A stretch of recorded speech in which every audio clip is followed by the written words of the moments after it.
तो कल हमने सिलेबस को डिस्कस किया था और अभी हम लोग स्टार्ट करते हैं। अपने जो पहला टॉपिक था वो था एसआई पद्धति में मात्रक। तो पहले एक बार हम लोग इसको कवर कर चुके हैं, बट फिर से दोबारा से इसको रिवाइज करते हैं और आगे कंटिन्यू करते हैं। तो पहला टॉपिक था हमारा एसआई पद्धति में मूल मात्रक। एसआई पद्धति में मूल मात्रक, तो ये बात हमको पता होगी कि एसआई पद्धति का मतलब होता है इंटरनेशनल सिस्टम द यूनिट। एक फ्रांसीसी भाषा का एक शब्द है जिसका मतलब हिंदी में बोलें तो मात्रकों की अंतरराष्ट्रीय प्रणाली। मतलब कि अलग अलग देशों में अलग अलग इकाइयां चलती थी, अलग अलग मात्रक चलते थे, उन सबको यूनिफाइड करके हमने एक ऐसी यूनिट बना दी जो पूरी दुनिया में एक समान रूप से लागू होती है, सब लोग इसको फॉलो करते हैं। इसमें हमारे पास मूल मात्रक और मूल राशियां होती हैं। तो मूल मात्रक और मूल राशियों का मतलब क्या है? मूल का मतलब फंडामेंटल, मतलब कि ऐसी राशि, ऐसी भौतिक राशि जिसको किसी दूसरी भौतिक राशि के टर्म में नहीं लिखा जा सकता है, ये खुद में फंडामेंटल है। और ऐसे हमारे पास 7 मूल राशियां होती हैं और इन मूल राशियों के मात्रक को ही हम लोग मूल मात्रक बोलते हैं। ये कौन कौन सी मूल राशियां होती हैं? सबसे पहला, वैसे तो कोई इसमें ऑर्डर नहीं है, बट नॉर्मली MKS के हिसाब से द्रव्यमान, लंबाई, समय, ताप, पदार्थ की मात्रा,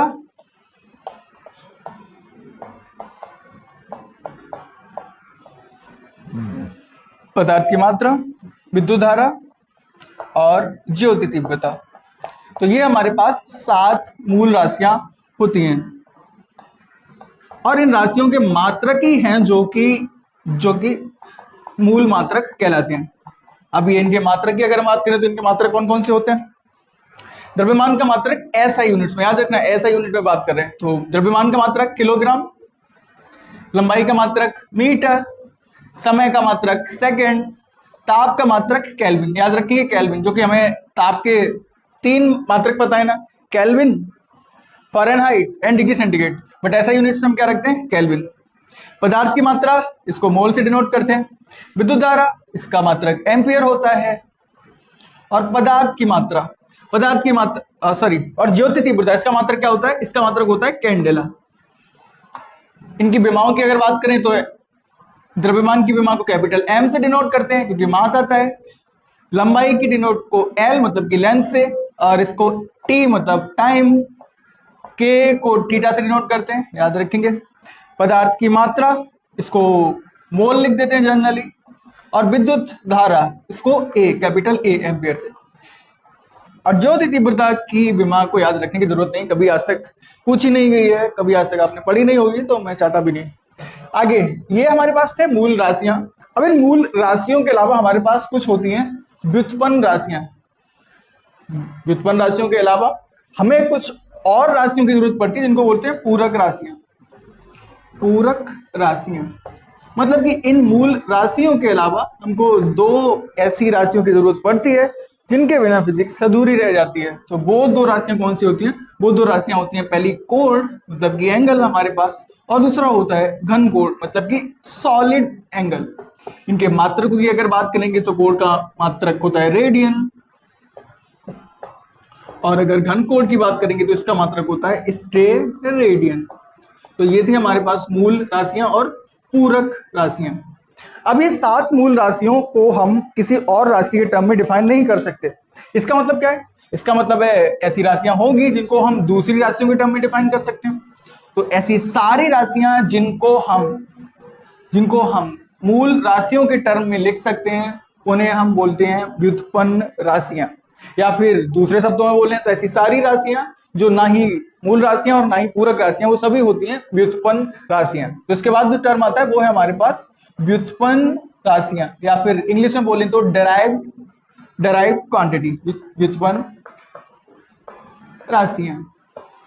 अब इसका एग्जाम्पल क्या हो सकता है? फॉर एग्जाम्पल के लिए हमें समय पता है एक मूल राशि है, हमें पता है लंबाई एक मूल राशि है, तो क्या हम वेग को इस तरह से डिसाइड करते हैं? वो होता है वेग बराबर विस्थापन बटे समय।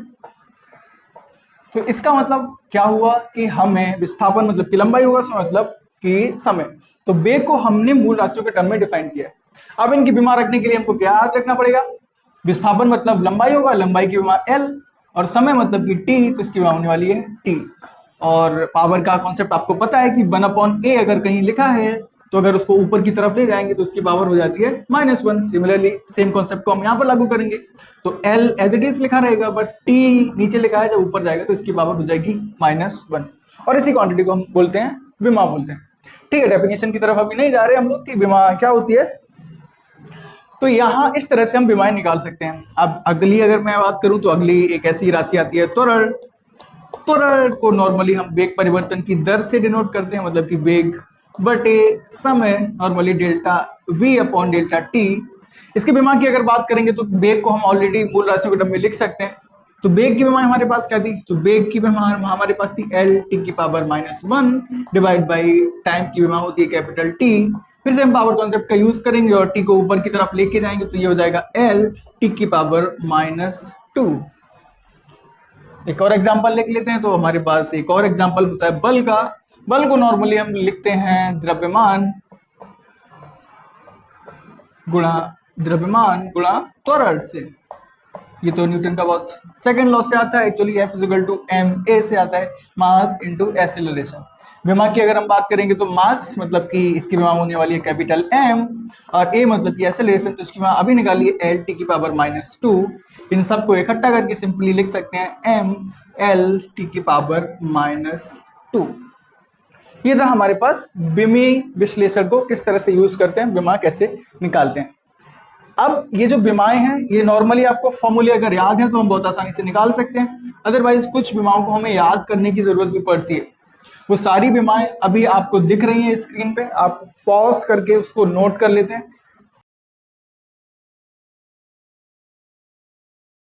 ये सारी की सारी विमाएं बहुत ज्यादा इंपॉर्टेंट है, जो यहाँ से क्वेश्चन पूछे जा सकते हैं। अब विमी विश्लेषण विमा का उपयोग करके कुछ स्पेसिफिक क्वालिटीज होती हैं विमी विश्लेषण की, बट हमारे सिलेबस में सारी क्वालिटीज नहीं पूछी गई है। हमारे सिलेबस में जो पूछा गया है कि एक पद्धति से दूसरी पद्धति में कन्वर्जन, और दूसरा विमी विधि से समीकरणों का सत्यापन। कन्वर्जन पे बाद में चलते हैं, पहले चलते हैं सत्यापन की तरफ। अब विमी विधि से सत्यापन, तो मैं लिख देता हूं समीकरणों का सत्यापन। समीकरणों का सत्यापन। अब कौन से समीकरण की बात कर रहे हैं, यहाँ मैथ के समीकरण की तो बात नहीं कर रहे हैं, हम यहाँ पर फिजिक्स के समीकरण, नॉर्मली हमारे पास जो फॉर्मूलेस होते हैं उनके सत्यापन की बात करते हैं।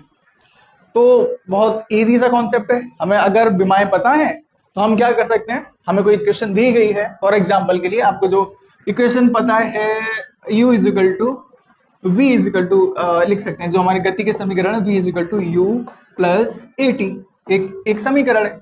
अब इस समीकरण को सत्यापित करने के लिए, विमी विधि से सत्यापित करने के लिए हमको क्या करना पड़ेगा, हमको सारे टर्म्स की विमा रख देनी है।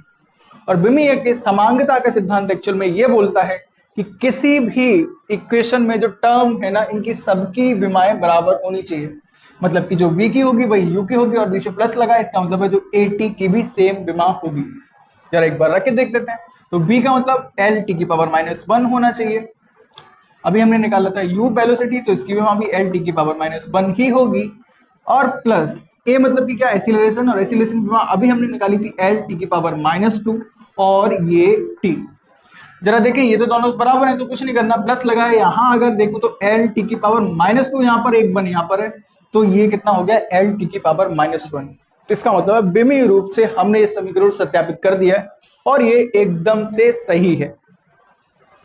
इसका मतलब किसी भी समीकरण को हम इस तरह से सॉल्व कर सकते हैं। दूसरे इक्वेशन की बात कर लेते हैं। दूसरे इक्वेशन हमारे पास s = ut + ½ of at²। जरा यहाँ पर सबकी विमाएं रख के देख लेते हैं। s का मतलब विस्थापन होने वाला है, तो इसकी L होगी, u मतलब की वेलोसिटी L t की पावर -1, और टाइम का मतलब कैपिटल T, बीच में प्लस लगा है, हाफ। शुद्ध नंबर और शुद्ध नियतांक की कोई भी विमा नहीं होती। शुद्ध नंबर का मतलब तो सिंपल है, 1 2 3 4 5 6 ये सब नंबर्स हैं। शुद्ध नियतांक फॉर एग्जांपल के लिए e की बात करेंगे, पाई की बात करेंगे, तो इनको बोलते हैं शुद्ध नियतांक। अब यहाँ पर याद रखने वाली बात क्या है, जो k मतलब कि गुलाम नियतांक, कैपिटल G मतलब कि universal gravitational constant, epsilon not, mu, ये एक्चुअल में शुद्ध नियतांक नहीं मानते हम इनको। ठीक है, तो शुद्ध नंबर और शुद्ध नियतांक की विमाएं 0 होती है, इनकी विमाएं 0 नहीं होती है। बट यहाँ पर 1/2 तो 1/2 की विमा 0, और a का मतलब L t की पावर -2, और t² का मतलब है t, और स्क्वायर लगा तो उसकी पावर पे भी स्क्वायर लग जाएगा। ये रहा l, तो इसकी विमा तो l है, अच्छी बात है। यहाँ देखेंगे तो l टी की पावर -1 और टी की पावर +1, माइनस प्लस कट जाएगा, सिर्फ क्या बचेगा l प्लस, ये क्या हो जाएगा l -2 +2 कट जाएगा, सिर्फ क्या बचेगा l। और हमने इस समीकरण को भी बिमी विधि से प्रूव कर दिया कि इस समीकरण में हर एक पद की विमा समान है। तो हमें समीकरणों के सत्यापन में बस क्या करना है, समीकरणों के सत्यापन में हमको बस यही करना है कि एक कोई समीकरण है उसमें सारे पदों की विमाओं को रख देना। अगर वो सारे पदों की विमाएं बराबर आ रही हैं तो इसका मतलब वो विमी रूप से वो समीकरण एकदम से सही है, बट अगर वो विमाएं अलग अलग आ रही हैं इसका मतलब वो समीकरण विमी रूप से एकदम से गलत है। अब यहाँ से एक चीज और सिलेबस में नहीं दिया है, बट हम लोग उसको देख लेते हैं कि अगर हमें किसी भी नियतांक या फिर किसी भी इक्वेशन में हमको कोई अगर विमा निकालनी है तो हम वो कैसे निकालते हैं। फॉर एग्जाम्पल के लिए हमें फॉर्मूला पता है न्यूटन के ग्रेविटेशनल लॉ का, F जो फोर्स होता है F = G(m1m2/r²). यहाँ पर F फोर्स है, m1m2 मास है। एक्चुअल में एक लॉ होता है, कोई भी दो अगर बॉडी है जिनके मास m1 m2 है, उनके बीच का सेपरेशन अगर r है तो उनके बीच लगने वाला फोर्स यहाँ से डिसाइड करते हैं। मल्टीपल टाइम्स क्वेश्चन पूछा गया है और इंपॉर्टेंट एक क्वेश्चन बनता है कि ये बता दो एक्चुअल में कैपिटल G की डायमेंशन क्या होगी। तो अगर हमको किसी भी इक्वेशन में किसी भी एक वेरिएबल की हमको अगर विमा निकालनी है तो हमको करना क्या होता है, जिसकी हमको विमा निकालनी है उसको एक तरफ रखेंगे, इस केस में G, बाकी सबको दूसरी तरफ। दूसरी तरफ का मतलब है अगर मैं पक्ष को बदलूंगा, G एज इट इज यहाँ पे लिखा है, F यहाँ पे लिखा है, अब F G के साथ डिवाइड में तो इधर जाके मल्टीप्लिकेशन में हो जाएगा, मतलब कि F × r² divide by m1 × m2। अब हमको क्या करना है, अब हमको हर एक पद की विमा को रख देना है। तो F मतलब फोर्स की विमा m l t की पावर -2, r का मतलब l की पावर 2 डिवाइड बाई मास का मतलब m, और ये भी मास है ये भी मास है, तो हम यहाँ पर स्क्वायर लिख सकते हैं। इसको मैं अगर आगे सॉल्व करूं तो ये क्या बन जा रहा है, ये हमारे पास बन जा रहा है m, क्योंकि यहाँ पर एक पावर है और ये 2 है, ऊपर जाएगी तो -2 और एक कम हो जाएगा तो m की पावर -1, l की पावर 3, t की पावर -2। तो इस तरह से हम किसी भी समीकरण में किसी एक वेरिएबल की विमा निकाल सकते हैं। आगे बढ़ते हैं, एक और एग्जाम्पल को कर लेते हैं। फॉर एग्जाम्पल के लिए अगर हमसे कोई और, नॉर्मली सबके लिए फंडामेंटल जो कॉन्सेप्ट वो सेम ही है, बट हम लोग एक और एग्जाम्पल को डिस्कस कर लेते हैं। फॉर एग्जाम्पल के लिए आपको बहुत फेमस एक और लॉ पता होगा, F = K Q1 Q2/r², जो कि कूलम्ब्स लॉ का फॉर्मूला है। अगर हमसे पूछ दिया जाए K की विमा क्या है, तो वैसे हमको पता है कि K = क्या होता है, वैसे K = 1/4πε0 होता है। अब K की विमा भी पूछी जा सकती है या फिर ε0 की विमा भी पूछी जा सकती है। नॉर्मली हम याद कर लेते हैं, बट मैं बिल्कुल भी रिकमेंड नहीं करूंगा आप इसमें कुछ भी याद करें, क्योंकि बहुत ईजी है। F की विमा तो ऑलरेडी याद हो ही जाती है प्रैक्टिस करते करते। Q चार्ज की विमा 80, R मतलब L लेंथ होने वाली है। तो अगर मुझे K की विमा निकालनी है तो मैं क्या करूंगा, K को एक तरफ बाकी सबको एक तरफ, तो F और ये हो जाएगा Q1 Q2 दोनों की विमाएं सेम रहने वाली हैं तो Q² लिख सकता हूँ। तो K की विमा अगर मैं यहाँ से निकालना चाहूँ तो F मतलब फोर्स m l t की पावर -2, R मतलब l² होने वाला है और Q का मतलब चार्ज और उसका स्क्वायर। तो चार्ज की विमा ऑलरेडी a t होती है और उसका स्क्वायर हम करेंगे। अच्छा, चार्ज की विमा को भी डिस्कस कर लेते हैं। जो हमारे पास चार्ज होता है वो कहाँ से आता है, ये डेफिनेशन आती है विद्युत धारा से। तो I = एक्चुअल में होता है Q/T। तो हम यहाँ से Q = क्या लिख सकते हैं, Q = I × T। अब I विद्युत धारा है तो इसकी विमा कैपिटल A होने वाली है, और T हमारे पास टाइम है, तो इसलिए Q की विमा जो निकल के आती है वो हो जाती है A × T। ठीक है, तो अगर हम इसको सॉल्व करना चाहें तो जो हमारे पास K की जो विमा निकल के आएगी, M देखते हैं सिर्फ एक ही है तो M, L को देखते हैं तो L 3 है तो L की पावर 3, T को देखते हैं तो यहाँ पर ये 2 रहा और ये 2 रहा, ऊपर जाके माइनस का 2 हो जाएगा तो T की पावर -4 और साथ में A की पावर -2। इस तरह से हम किसी भी कांस्टेंट की विमा को निकाल सकते हैं।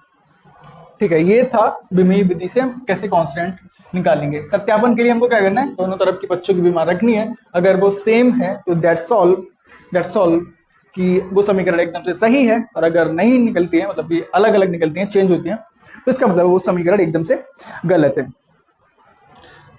अब अगला टॉपिक आता है विमीय विधि से एक पद्धति से दूसरी पद्धति में बदलना। इसको विमीय विधि से कर सकते हैं, बट हमारे पास एक शॉर्ट ट्रिक्स है। पहले मैं विमा के टर्म्स में बताता हूँ कि कैसे हम विमीय विधि से हम कैसे एक पद्धति को दूसरी पद्धति में बदल सकते हैं। काफी एक इजी सा कॉन्सेप्ट है।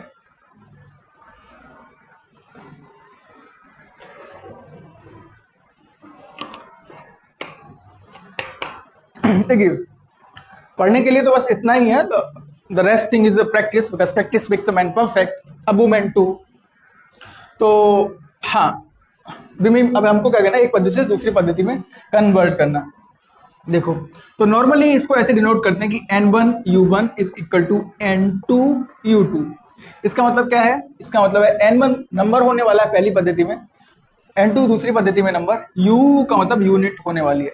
एग्जाम्पल से समझते हैं। फॉर एग्जाम्पल हमसे बोला गया है कि हमको MKS या फिर SI पद्धति से हमको CGS पद्धति में जाना है, और कहा गया कि यह बता दो कि 1 न्यूटन बराबर, इसमें न्यूटन होता है MKS पद्धति में और CGS में होता है डाइन।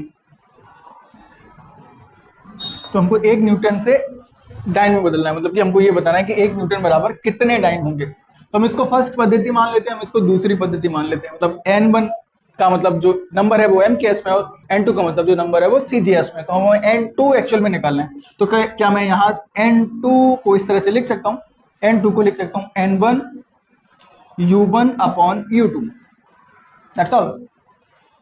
इसके बाद हमको क्या करना है, हमको n2 निकालना है, और एक्चुअल में n1 ऑलरेडी पता है क्या है 1, तो n1 की जगह मैं 1 लिख दूंगा। द नेक्स्ट थिंग हमको रखनी है इनकी यूनिट। तो इनकी यूनिट एक्चुअल में क्या होती है, यूनिट के लिए चाहिए हमको विमा।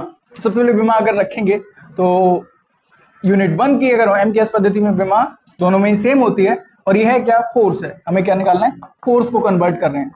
तो फोर्स को कन्वर्ट करने के लिए फोर्स की होती है ML की पावर -2, राइट। तो मैं इसको M1 L1 T1 लिख देता हूँ, और अपॉन में इसको लिख सकता हूँ M2 L2 T2 की पावर -2। तो इसका मतलब अगर मैं इसको आगे और सॉल्व करना चाहूँ तो मैं इसको लिख सकता हूँ M1 बटे M2 इंटू L1 बटे L2, और आगे T1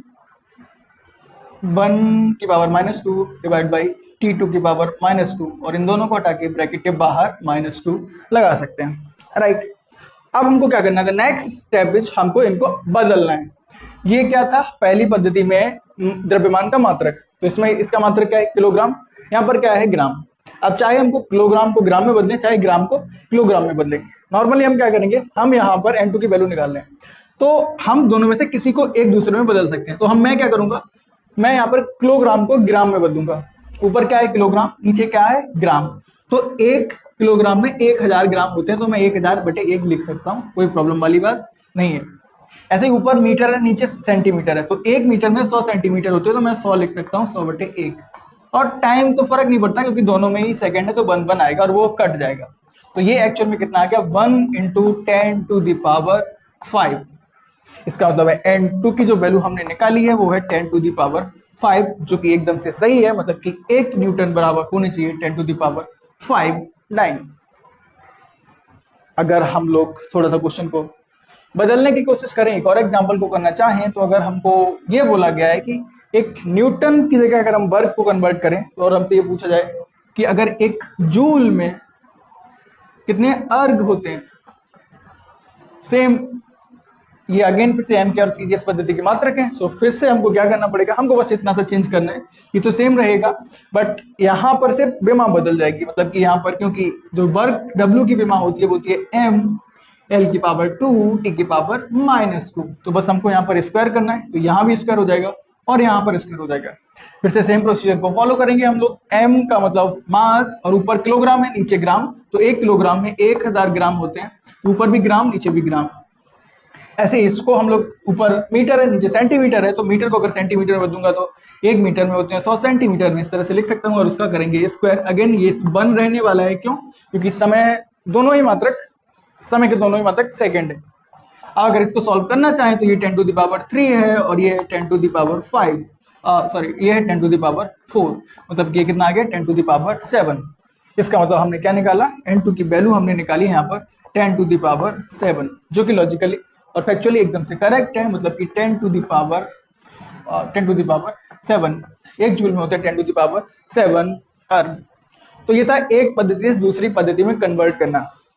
थोड़ी सी शॉर्ट ट्रिक खेलते हैं, ये थोड़ा सा लेंदी प्रोसेस हो सकता है और हो सकता है कंफ्यूजिंग हो, बट कई बार ये यूजफुल होता है जब हमको क्वेश्चन डायरेक्ट नहीं दिया जाता है। इसका एक एग्जांपल समझ लेते हैं शॉर्ट ट्रिक से कैसे कर सकते हैं। फॉर एग्जाम्पल के लिए हमसे बोला जाए कि हमको मीटर पर सेकेंड को किलोमीटर पर आवर में बदलना है या फिर वाइस वर्सा। ये तो बहुत इजीली हम लोग जानते हैं, 5/18 18/5 से गुणा कर सकते हैं। बट वो 5/18 18/5 आया कैसे, जरा उसको डिस्कस कर लेते हैं, ताकि अगर दोबारा कोई और चीज आए तो हम उसको वैसे ही सॉल्व कर सकें। सवाल है फॉर एग्जाम्पल के लिए 80 मीटर पर सेकेंड को हमको बदलना है किलोमीटर पर आवर में। हमें क्या करना है, जस्ट 80 लिखा रहने देना है जैसा लिखा था, इनटू हमें क्या बदलना है, मीटर को किलोमीटर बदलना है। तो 1 मीटर में कितने किलोमीटर होंगे, 1 मीटर में 10⁻³ किलोमीटर होने वाले, राइट। 1 सेकंड में कितने घंटे होने वाले, 1 सेकंड में 1/3600 घंटे होने वाले, राइट। ये कैसे आया, ये तो लॉजिकल बात है कि 1 किलोमीटर बराबर 1000 मीटर होते हैं। तो 1 मीटर बराबर कितना हो जाएगा, 1 मीटर बराबर 1/1000 किलोमीटर हो जाएगा। सिमिलरली 1 आवर बराबर होता है 3600 सेकेंड। तो फिर 1 सेकेंड बराबर कितना हो जाएगा, 1/3600 आवर। ठीक है, तो बस हमने वही किया है, तो इसको जस्ट अपोजिट कर देंगे। तो ये हो जाएगा 80 इंटू ये हो जाएगा 36 डिवाइड बाई 10⁻³ या फिर 1000 लिख सकते हैं, 1010। और ये यहाँ पर आ गया, एक्चुअली ये आ गया 18/5 जो कि हम लोग जानते हैं। तो इसको मैं लिख सकता हूँ 80 इंटू 18/5 और इसको सॉल्व कर लेंगे। कहने का मतलब है हमें क्या करना है, जस्ट यूनिट को कन्वर्ट कर देना, बात खत्म। अच्छा, जो अभी हमने किया उसको शॉर्ट ट्रिक से करके देखते हैं, जूल और अर्क वाले एग्जाम्पल्स को, जूल और अर्क वाले एग्जाम्पल को करके देखते हैं। तो जूल और अर्क का मतलब क्या हो, सॉरी न्यूटन वाले शुरू करते हैं। तो पहला हमें कहा था 1 न्यूटन से हमको बदलना है, 1 न्यूटन से हमको डायन में बदलना है। तो बस हम इसके लिए हमको क्या चाहिए, इसके एमकेएस पद्धति में मात्रक चाहिए। तो न्यूटन का मतलब एम मतलब कि किलोग्राम मीटर पर सेकेंड स्क्वायर होता है। और यहाँ अगर डायन में मात्रक रखेंगे तो वो होता है ग्राम सेंटीमीटर पर सेकेंड स्क्वायर होता है। तो बस इतना ही बदलना है, क्या करना है, किलोग्राम को ग्राम में बदलेंगे तो 1 इंटू किलोग्राम को ग्राम में बदलेंगे तो उसकी घात 3, गुणा मीटर को सेंटीमीटर बदलेंगे तो उसकी घात 5, सेकंड को सेकंड में रखेंगे तो 1, और ये कितना आ गया 10⁻², और ये हो गया 10⁻5। तो जो हमने बहुत लंबी प्रोसेस सॉल्व करी थी उसका शॉर्ट ट्रिक मेथड। तो ऐसे ही अगर सेम हमसे पूछा जाता कि 1 जूल बराबर कितने अर्घ होते हैं, तो भी हमको क्या करना पड़ता, सिर्फ हमको इनके एमकेएस मात्रक लिखने हैं। तो इसके एमकेएस मात्रक मीटर स्क्वायर, यहाँ पर सेंटीमीटर स्क्वायर हो जाएगा। और फिर से अगर हम बदलेंगे तो फिर से हमको बदलने के लिए सिंपली क्या करना है, सारे जो यूनिट्स हैं उनको आपस में कन्वर्ट कर देना है। मतलब कि 1 इंटू किलोग्राम को मैं अगर ग्राम में बदलूंगा तो 10⁻3, मीटर को अगर सेंटीमीटर में बदलूंगा तो 10⁻2 और उसकी पावर 2 डिवाइड बाई सेकंड, दोनों में सेम है तो सेकंड ही रहने वाला है। तो ये हो गया 10⁻3 इंटू 10⁻4 और ये हो गया 10⁻7, शॉर्ट ट्रिक से 10⁻7। ये सब बिमी विश्लेषण का यूज करके आपके सिलेबस में जो कुछ भी हमारे सिलेबस में जो कुछ भी दिया गया है, तो ये यूपी टीजीटी के सिलेबस में था। अब इसमें एक टॉपिक और लिखा है सदिश एवं अदिश राशियां, जो कि खुद में एक बड़ा चैप्टर है। इसके बाद आपके लिए क्या रह जाता है, इसके बाद आपके लिए रहता है मात्र प्रैक्टिस। आप इतने ज्यादा क्वेश्चंस को प्रैक्टिस कर लेंगे उतना ही आसान हो जाएगा आपके एग्जाम में जो क्वेश्चन आएंगे उसको सॉल्व करना। तो मिलते हैं नेक्स्ट वीडियो में, जहां हम लोग डिस्कस करेंगे सदिश एवं अदिश राशि के बारे में।